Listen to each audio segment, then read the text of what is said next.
वहीं ईरान और इजराइल के बीच युद्ध की आशंका बहुत ज्यादा बढ़ चुकी है, क्योंकि ईरान में आधी रात को बड़े धमाके हुए हैं।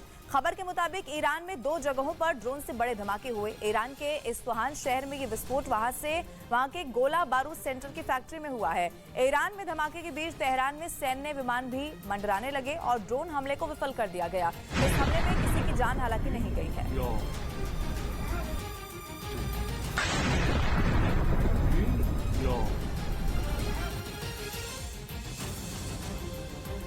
देखिए, 2 तस्वीरें इस वक्त आपके टीवी स्क्रीन पर आप देख रहे हैं। ईरान के इस्फहान से तस्वीर सामने आई। आधी रात को बताया जा रहा है कि गोला बारूद फैक्ट्री में बड़ा ब्लास्ट हुआ, जिसकी आवाज दूर तक सुनाई दी। ईरान और इजराइल में युद्ध की आशंका बहुत ज्यादा बढ़ चुकी है। आधी रात की ये तस्वीर है जहां पर बड़े हमले हुए। गोला बारूद एक फैक्ट्री जहां पर बड़ा ब्लास्ट किया गया और इस ब्लास्ट से ईरान अब थर्रा चुका है और इसी के लिए माना जा रहा है कि जो युद्ध की आशंका है वो बढ़ गई है। हालांकि जानकारी ये भी है कि गनीमत ये रही कि इस हमले में किसी की जान नहीं गई है, लेकिन जब ये धमाका हुआ इस बीच तेहरान में सैन्य विमान जो थे वो भी मंडराने लगे और ड्रोन हमले को यहां से विफल कर दिया गया।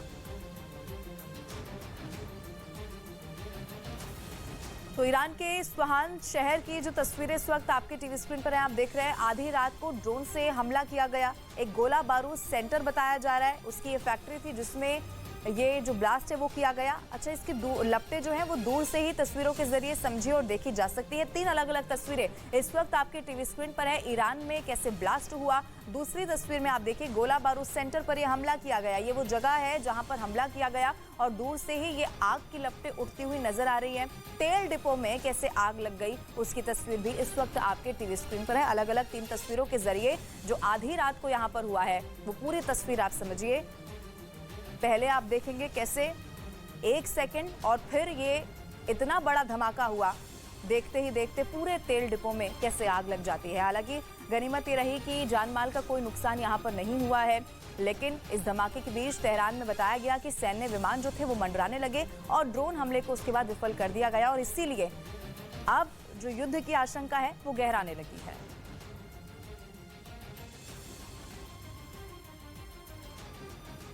उधर इजराइल की राजधानी यरूशलेम में एक बार फिर से गोलीबारी से दहशत फैल गई है। आरोप यह है कि 13 साल के लड़के ने कुछ लोगों पर ताबड़तोड़ गोलियां बरसा दी,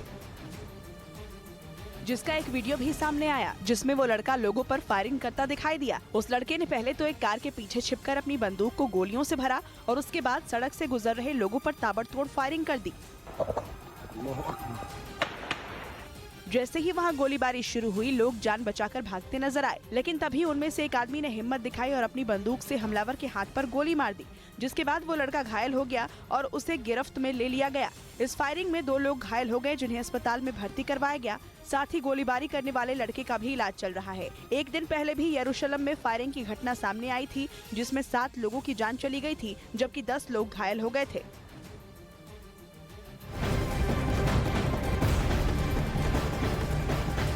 इधर उत्तर प्रदेश के वाराणसी में एक मोटरसाइकिल 20 सड़क पर आग का गोला बनती हुई दिखी और जिसके बाद देखते ही देखते मोटरसाइकिल आग की लपटों से घिर गई और धू धू कर यहाँ पर जलने लगी।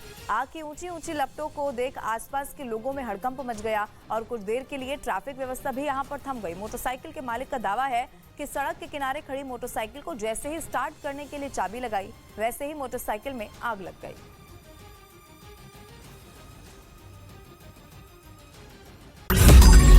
मैंने नहीं देखा इस तरह का चीट, इस तरह का क्रिमिनल माइंड पूरे जेल स्टाफ को ब्राइब कर देगा।